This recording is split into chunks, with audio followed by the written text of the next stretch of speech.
మీ అందరికీ పరిచయస్తుడే. నేరుడి కన్నా కూడా ఇంకా గొప్ప మెజారిటీతో ఆశీర్వదించమని చెప్పి కోరుతా ఉన్నాను. అటువైపున తెలుగుదేశం పార్టీ అభ్యర్థి చాలా ధనవంతుడు,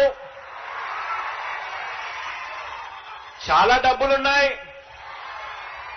ఓటుకు 2,000 ఇస్తాడు, 3,000 ఇస్తాడు.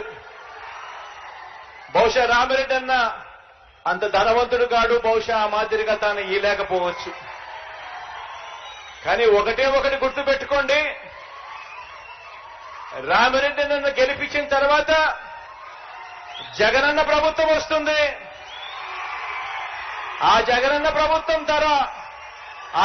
ప్రభుత్వం వచ్చిన తర్వాత ఈ 5 సంవత్సరాలు మీరు లెక్క తీస్తే ప్రతి అక్క చెల్లెమ్మకు కూడా ఇన్ని పథకాల ద్వారా ఇన్ని లక్షల రూపాయలు వాళ్ళ బ్యాంకు ఖాతాల్లోకి జమ అయి ఉన్నాయి.